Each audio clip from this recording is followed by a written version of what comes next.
Bonjour à tous, aujourd'hui petite vidéo sur comment savoir si on est chargé, plombé, plein d'entités, plein de choses. A tout de suite.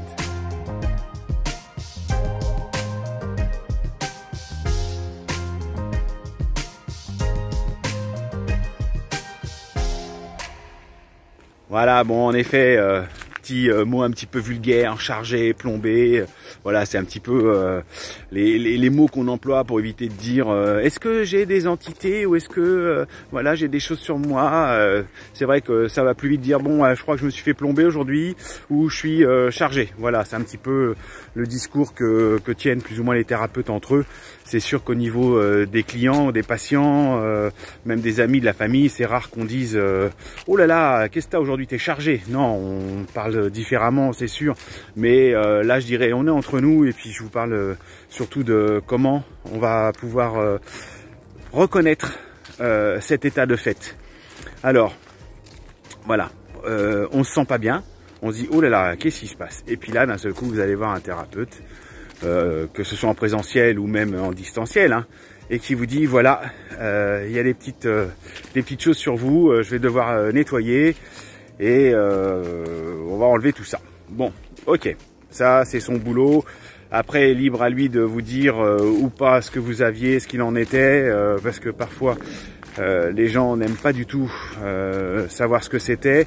Ça les inquiète un petit peu, surtout si on parle d'entité ou de comment dire, charge démoniaque, des choses comme ça. Tout de suite on entend derrière les entités, c'est malveillant, c'est démoniaque, c'est guère mieux. Alors que bon, souvent ce sont des mots qui sont employés et il n'y a pas forcément derrière des connotations très dangereuses comme on pourrait le voir dans le film L'Exorciste ou autre, hein. Pour en être à ce point-là, c'est que vraiment il y a eu des choses qui ont été faites sur vous. Et bon, c'est quand même assez rare et là je pense que vous seriez dans un état où même vous ne pourriez rien faire. Il faudrait passer par d'autres protocoles, je dirais. Là c'est juste comment vous pouvez vous apercevoir que vous avez quelque chose de collé sur vous ou de greffé en vous qui vous interpelle et vous dit ah, attends, là, il y a quelque chose qui se passe. Il va falloir que j'y prête attention pour pouvoir agir. Je vous dis ça parce que je viens de passer par là. Et quand on est pris dans le boulot, quand on est pris dans les questionnements de ces mois-ci, hein, l'histoire du vaccin, du Covid, des grèves, de la facture d'EDF et des coupures, des problèmes d'essence, tout ça, et ben on est un petit peu dans autre chose. Et malheureusement, c'est justement ça qui fait que ça nous perd et qu'on oublie de se protéger, qu'on oublie de se nettoyer, qu'on oublie de faire attention à tout ce qu'il y a autour. Et ces angoisses, ces peurs font que justement on tombe en plein dedans et qu'on n'arrive plus à s'en remettre. C'est-à-dire que la peur, l'angoisse est tellement autour de nous, en nous, quasi présente du matin au soir et du soir au matin, puisque même si on regarde les journaux télévisés, si les gens nous en parlent dans la journée, la nuit, on ne fait que y penser aussi. Et tout ça ouvre des brèches dans votre aura, dans vos corps éthériques, dans votre corps aurique, dans tout ce qui peut être autour de vous, autour de votre corps, mais après qui finit par être dans votre corps. Et tout ça amène par la suite des maladies. Donc, il est important de savoir comment repérer les différentes choses. Alors, je ne peux pas vous dire comme ça sur une vidéo, vous avez ci, vous avez ça, hein, bien sûr, puisque ça c'est une recherche personnelle et qu'il faut faire au cas par cas. Mais je vais vous parler des symptômes possibles, de comment vous pouvez vous dire ah, j'ai peut-être quelque chose, faut que je fasse attention. Et dans ces cas-là, peut-être que je dois contacter quelqu'un. Alors, moi je vais le dire comme moi je l'ai reçu, puisque je vais parler de moi une fois de plus. C'est pas une histoire d'ego, hein. C'est juste que quand moi je le subis et que je finis par m'en apercevoir, je fais un petit feedback qui me permet de me dire Bon alors, qu'est-ce que tu as eu exactement? Qu'est-ce que tu as ressenti? Et qu'est-ce que tu n'as pas vu surtout? Alors ça a été dans les débuts quand même une grosse fatigue. C'était difficile le matin de se lever. Et encore, quand je dis le matin de se lever, je dirais la nuit de se lever, puisque je commençais à faire des insomnies de plus en plus régulières, de plus en plus longues. C'est-à-dire que je m'endormais comme une masse. Hein, j'étais à peine au lit, ni une ni deux, je dormais. Par contre, 2 h du matin, je me réveillais, ou 3 h du matin, je redormais une demi-heure, je recommençais, et puis ainsi de suite jusqu'au matin.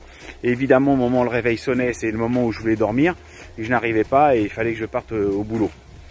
Là, on commence à se dire comment ça se fait que j'ai autant d'insomnie, et comment ça se fait que je sois aussi fatigué. Alors bien sûr, dès lors où on dit il y a insomnie, fatigue, on fait un lien entre les deux, on dit c'est à cause des insomnies que je suis fatigué, mais finalement, pas que. Et puis de là, la fatigue, eh ben, ça amène d'autres problématiques. Vous commencez à avoir des problèmes de santé, puisque la fatigue, vous ne dormez pas suffisamment, votre corps ne se repose pas suffisamment. Donc tous les organes qui doivent se reposer pendant la nuit ne se reposent pas. Tout le cycle énergétique que votre corps doit faire ne se fait pas. Les organes qui se purifient, tout ce qui est mauvais dans votre corps, qui normalement profite de la nuit pour repartir vers vos reins, vos intestins, ne se fait pas. Vous avez une mauvaise digestion. Vous avez donc des problèmes après de ballonnement ou comment dire, d'acide gastrique, de choses comme ça. Vous avez du mal à manger, ou alors vous ne faites que manger. Vous commencez à avoir trop d'appétit à des heures complètement irrégulières. C'est-à-dire que vous n'arrivez même plus à gérer les moments où vous avez faim, pas faim, les moments où vous devez vous restaurer ou pas. Vous avez un cycle complètement perdu, complètement, je dirais, je cherche le terme, mais anarchique. Voilà, vous avez un comportement complètement anarchique au niveau de votre digestion. Vous avez aussi des problèmes peut-être de tout ce qui est arthrose. C'est-à-dire que vous commencez à avoir mal dans les jambes, mal dans les doigts, vous avez du mal à vous lever, vous commencez à avoir plus ou moins un peu de sciatique, vous avez des maux de dos assez récurrents. Voilà, vous commencez à avoir des nausées, mal à la tête. Voilà, bah, tout ça peut être lié à un problème, je dirais, énergétique ou de... Alors je ne vais pas dire possession parce que c'est pas ça, mais vous avez quelque chose qui est sur vous ou autour de vous et qui vous prend toute cette énergie et qui vous bloque. Moi je m'en apercevais pas tout de suite, mais j'avais des problèmes, je dirais, de santé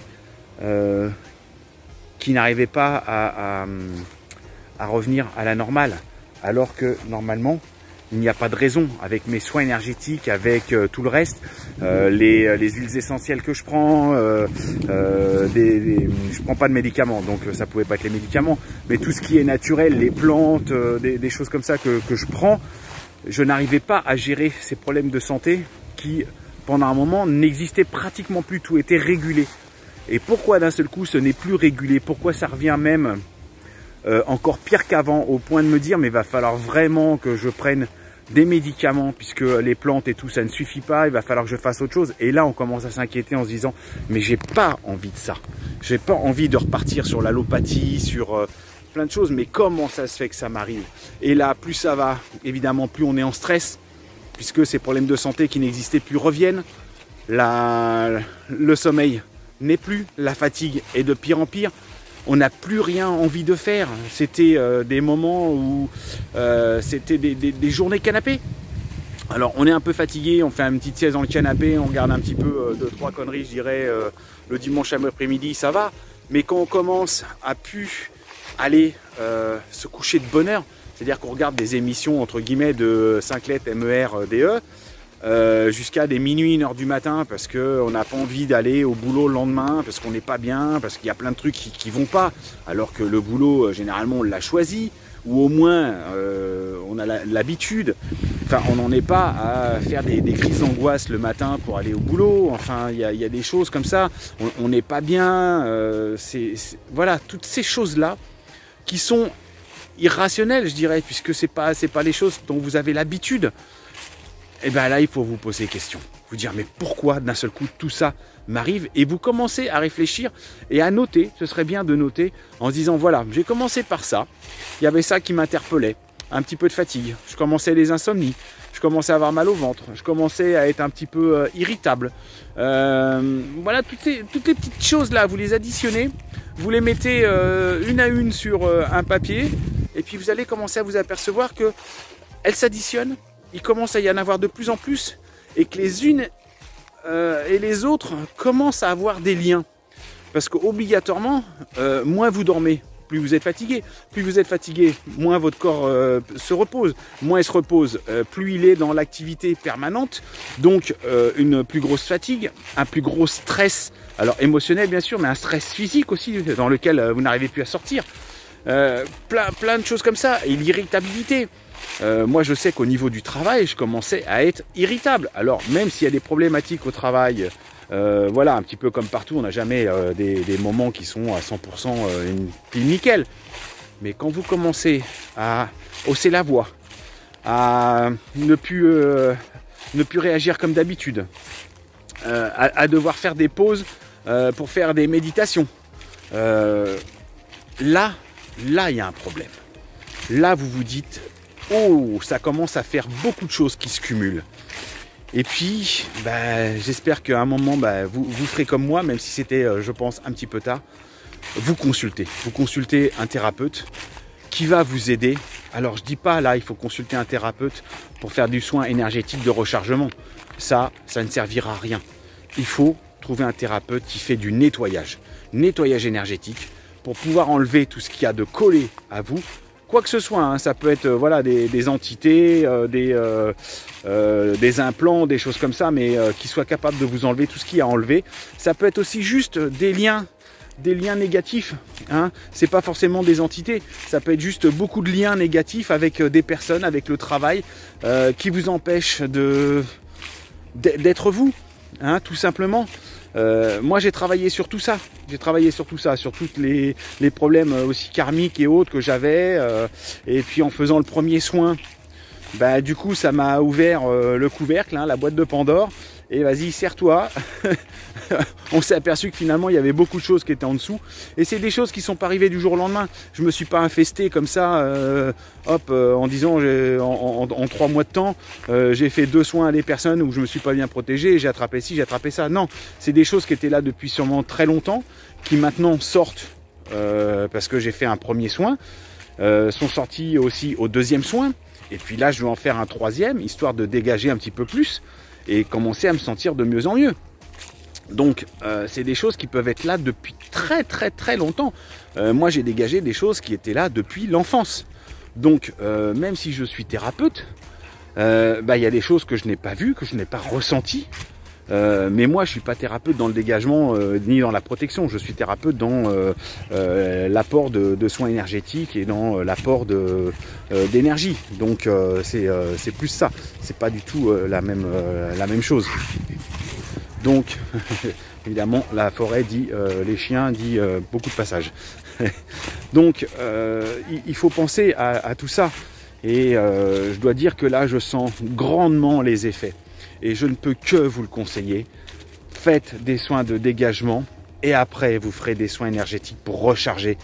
Parce que tant que vous êtes chargé ou plombé, comme je disais au début de cette petite vidéo, vous ne pourrez rien faire d'autre parce que votre corps ne sera pas en capacité d'accepter ça.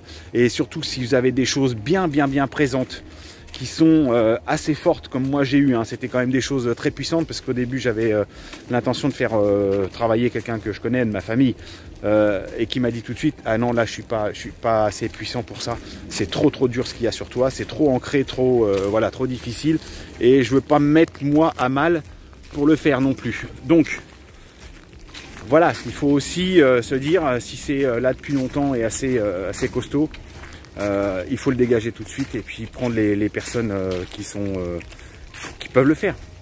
Alors n'ayez pas peur de consulter 1 ou 2 thérapeutes. Moi personnellement, si on me dit j'étais consulter quelqu'un d'autre parce que j'avais besoin de faire ci, de faire ça, moi ça me dérange grandement. Tout le monde est là pour travailler, tout le monde est là pour travailler à sa façon et avec ses compétences. Hein, moi je suis pas comme on voyait avant sur certaines camionnettes. Moi qui ai travaillé avant dans le bâtiment, je faisais 1000 métiers, mais 1000 métiers, 1000 misères. Hein, c'était à l'époque, on disait Manuel il fait tout, hein, du sol au plafond. Ouais d'accord, mais à un moment, bah, chacun a ses spécificités, chacun a des facilités aussi pour certaines choses. Moi je suis plus dans le soin, et en particulier le soin aux animaux et le soin à distance. Voilà, les dégagements j'en fais quelques-uns, mais ce que j'avais moi sur moi, il aurait fallu que je fasse pour quelqu'un d'autre, j'étais pas assez puissant. Voilà, mais ça faut savoir se le dire aussi, c'est une histoire d'ego. Moi je suis clair avec moi-même, donc voilà, à un moment quand on peut pas, on peut pas. Donc n'ayez pas peur d'aller voir un ou deux thérapeutes différents, d'aller chez un et de faire un soin, d'attendre quand même un petit moment d'aller chez l'autre, ou de faire un cycle chez le même thérapeute. C'est-à-dire qu'il vous fait un soin, il vous dit reviens dans 2 mois, on fait la suite, reviens dans 3 mois, on refait la suite, et puis après on passe à la recharge énergétique, parce que sinon c'est un petit peu compliqué de faire tout d'un seul coup, et puis tant qu'on n'est pas dégagé, on ne peut pas travailler sur le reste. Voilà.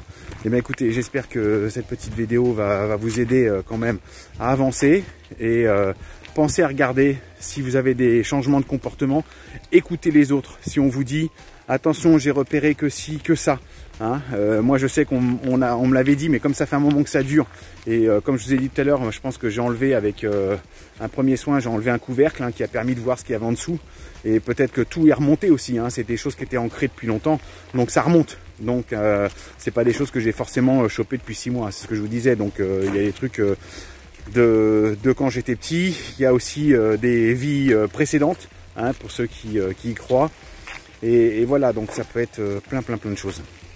Donc n'hésitez pas à avoir plusieurs thérapeutes, n'hésitez pas à faire plusieurs soins, et par rapport aux autres vidéos, n'ayez pas peur aussi de dépenser un petit peu d'argent pour pouvoir le faire. Voilà, allez, je vous dis à bientôt, et merci pour ceux qui se sont abonnés et pour ceux qui like. Bon, il va être temps d'entrer de cette petite forêt. Il commence à y avoir beaucoup de chiens là où je suis. Alors c'est pas que j'aime pas les chiens, mais quand je suis en train de faire une vidéo, c'est gênant, ils viennent se coller à nous. Et comme j'ai la tête dans la vidéo, je les vois pas forcément arriver.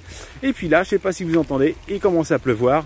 Donc il va être temps de plier les gaules comme on dit, et puis d'aller se mettre un petit peu au chaud, et puis passer à autre chose. Voilà, en attendant, les soins m'ont fait grand bien.